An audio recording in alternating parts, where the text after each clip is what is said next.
Bonjour à tous, alors on se retrouve encore pour une petite vidéo, on va dire MBK projet FBI hors série. Donc suite à vos différentes remarques, retours, et je vous en remercie beaucoup, hein, ça m'a permis de me faire une idée plus précise. Donc là vous voyez, j'ai commencé, donc j'ai fait des tests sur le guidon. Donc le guidon là, vu comment il est pourri, celui-là je vais faire des tests de peinture dessus. Ensuite là je viens de plonger dans un destructeur de rouille de marque Oxy. Donc sur la notice il est donné je crois 47% d'acide phosphorique. Et donc ils disent que sur rouille développée il faut le diluer à 50%. Donc a priori je suis pas chimiste. Vous me direz hein, si je me trompe ou pas. Mais si je suis à 47% et que j'ai coupé par deux, je devrais être environ à 23% d'acide phosphorique. Et donc vous voyez là ça fait à peu près 5 minutes. Donc j'ai mis le tambour, le guidon et les rayons. Donc ça fait à peu près 5 minutes que c'est dedans et ça bulle à mort. Ça sent aussi l'œuf pourri. Ok, et je suis en train de me rendre compte que j'ai pas mis les lunettes. Voilà. Donc on va laisser tremper.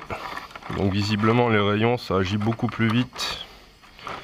Le tambour aussi. Donc je pense que là je vais pas laisser beaucoup plus longtemps dedans. Ah ouais, bon, il y a des petits points de rouille là.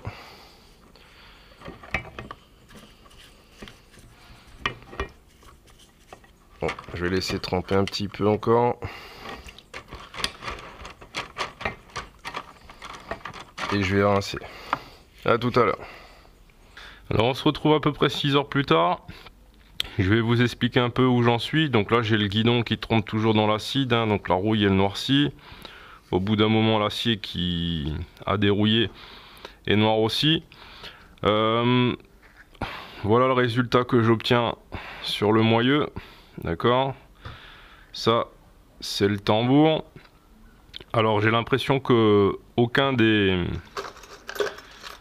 Je vous montre ici les rayons. Donc j'ai l'impression qu'aucun des différents composants de la roue n'est fait dans le même matériau, ou peut-être que la couche de finition par dessus, chromage, zinga, je sais pas. Donc il y a plusieurs trucs différents, ce qui fait que ça réagit pas forcément pareil dans l'acide phosphorique. En tout cas je suis super content du résultat sur le moyeu. Donc je l'ai dégraissé, je l'ai frotté avec du papier de verre à 180 et du sif. Je l'ai rincé, ensuite je l'ai fait tremper dans l'acide phosphorique à peu près 1 heure. Je l'ai rincé et j'ai fait un coup de finition avec de la laine d'acier toute fine. Et voilà le rendu. Alors je pense pas que j'aurais pu réussir à obtenir quelque chose comme ça sans le démonter. Donc ça peut quand même être utile, faire gagner du temps de démonter la roue si on n'a rien d'autre que l'huile de coude et papier, etc. Là vous avez le tambour de frein, alors il est propre, il n'y a plus de rouille dessus, d'accord, mais il n'a pas la même couleur que le moyeu. Mais voilà, il pourrait être remonté comme ça, de loin c'est propre. Hein. Les rayons, bah, c'est pas mal aussi, par contre, ils n'ont pas tous la même couleur, et j'en ai quelques-uns. J'en cherche un, celui-là par exemple, où il y a des petites touches, des petites taches noires, alors a priori... c'est le carbone de l'acier qui a réagi avec l'acide phosphorique. Alors j'ai déjà frotté, il faudrait que je frotte peut-être encore. Mais j'ai quand même du coup on va dire 2 teintes et demie, presque 3 teintes différentes sur la même roue. Et puis la jante. Donc là bah, j'ai frotté, hein. j'ai frotté. Papier de verre, papier grain fin, gros grain, toile, sif, belle gomme. Et voilà où j'en suis. Donc je ne sais pas si j'arriverai à faire mieux. Donc là le seul truc que j'ai pas encore fait c'est la transpé dans l'acide phosphorique. Donc je vais déjà faire le guidon et je reviendrai sur le cercle de la jante plus tard. Alors là dans l'immédiat qu'est-ce que je vais faire? Et ben, donc comme ça sort de l'eau, d'accord. Le dernier contact c'est avec de l'eau. Alors le tambour, les rayons aussi. Je vais rincer tout ça à l'acétone et le protéger de l'air pour pas que ça reprenne de l'oxydation. Donc là je suis en train de me demander s'il faut pas mettre quelque chose par dessus, un vernis ou un après. On va voir. Là je vous fais une petite prise de vue de la cour. Je sais pas si vous voyez par terre. Il y a du sable un peu partout. Donc je suis en train de tester l'hydrosablage. Donc c'est quoi? C'est une buse qui se monte sur l'avant du Karcher. Et il y a un tuyau qui vient aspirer du sable. Donc c'est un truc que j'avais vu sur internet. Ça avait l'air de bien marcher. Donc j'ai voulu essayer. Ça vaut une quinzaine d'euros. Et donc a priori dans la documentation technique c'est dit que ça fonctionne avec n'importe quel type de sable. Et donc le sable c'est une des seules ressources, hein, comme vous le savez en Guadeloupe, que j'ai sous la main facilement. Donc là j'ai voulu changer le tuyau parce que si vous voyez quand ils me l'ont envoyé il était enroulé et j'ai des petits pincements un peu partout et je pense que ça limite le passage du sable. J'ai même pas pu trouver un tuyau de rechange, les magasins sont à 3/4 vides. Donc là ce que je vais faire, je vais continuer mes tests et je vais attaquer le décapage du cadre.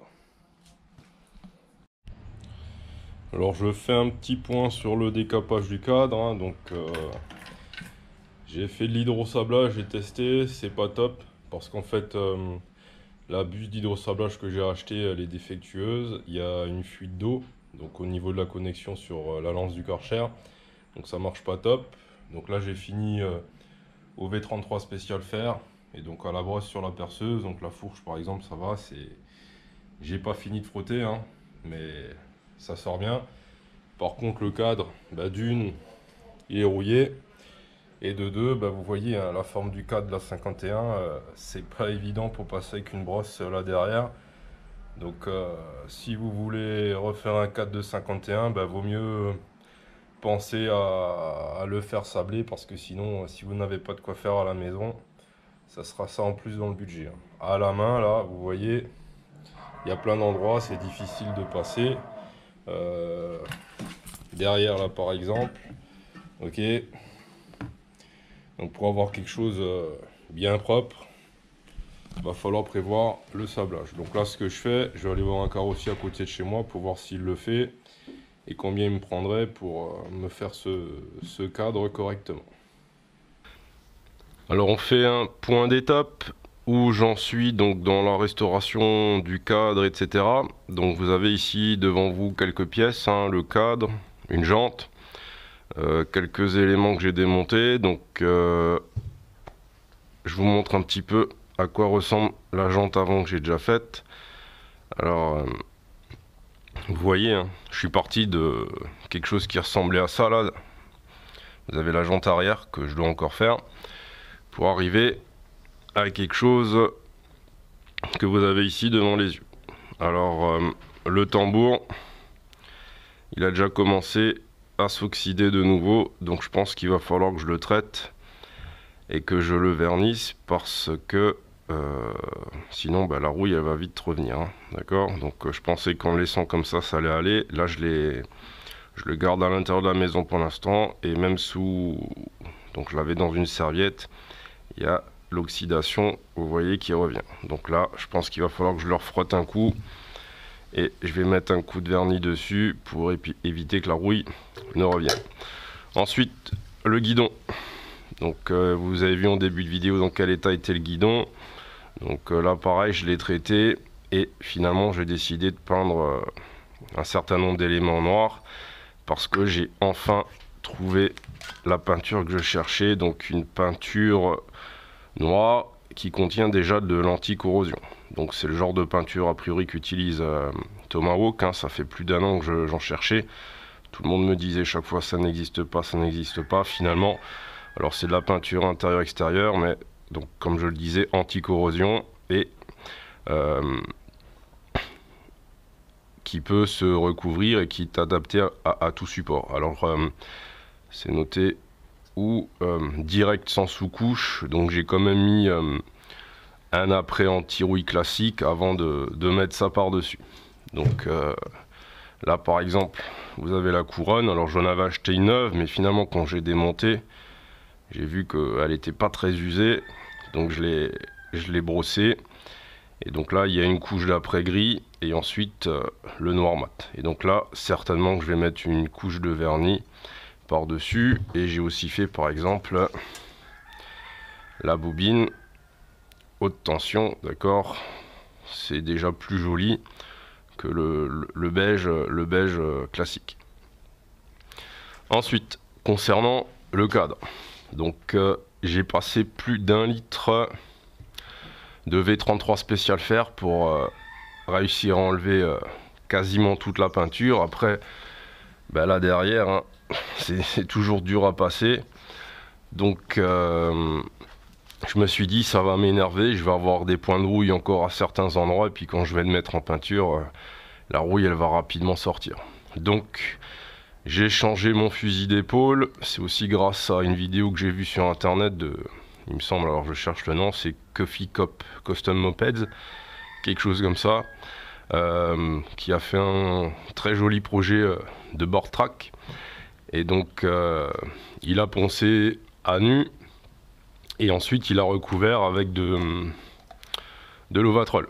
Et donc j'aime beaucoup le résultat qu'il a obtenu, sauf que là comme moi j'ai énormément de rouille, donc je pense que je vais faire, je vais gratter les plus gros points.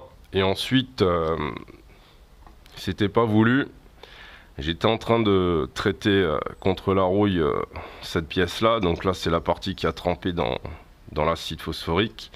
Et celle-là, de temps en temps, je passais et puis je venais l'imbiber un petit peu. Et donc, j'ai eu un contretemps, je les ai oubliés. Et donc voilà, quand je suis revenu, j'ai obtenu cette patine qui finalement me plaît beaucoup. Donc ce que je vais faire, je vais essayer d'obtenir le même rendu sur l'ensemble du cadre et ensuite je vais venir vernir avec l'Ovatrol. Donc voilà un petit peu où j'en suis dans le projet. Je vais pas vous en dire plus parce que je veux pas non plus spoiler le résultat final. Donc là bah maintenant, étape suivante, hein, c'est préparer le cadre. Donc j'ai un deuxième, on va dire, contretemps. Alors c'est pas un contretemps, hein, mais dans 4 mois je déménage. Donc j'aurai pas le temps, je pense, de finir avant de déménager le projet. Parce que là, il faut que je commence à faire les cartons. Je pars pour une transatlantique, hein. Donc il faut que je mette mes affaires dans un container. Et comme j'ai pas de carte grise pour la mob, il va falloir que je la fasse passer en pièces détachées. Donc je me suis dit... C'était une des raisons aussi pour lesquelles j'ai changé mon fusil d'épaule. Hein. Je me suis dit, si je fais une super peinture sur le cadre, en tout cas si je prends le temps qu'il faut pour y arriver, je vais devoir redémonter, ça va partir dans un conteneur, ça va prendre des chocs. J'en suis pas à mon premier déménagement, hein, c'est déjà le 5e. Et donc forcément, ça va m'énerver, je vais être dégoûté. Donc je préfère faire autrement. Je n'aurai pas au final le résultat que j'imaginais au départ, mais peut-être que j'aurai même quelque chose qui me plaira plus. Donc voilà où j'en suis. J'espère que cette petite vidéo vous aura plu. Et puis n'hésitez pas à partager, à commenter, hein, ça fait toujours plaisir de pouvoir échanger avec les autres. Je vous dis à bientôt. Bye.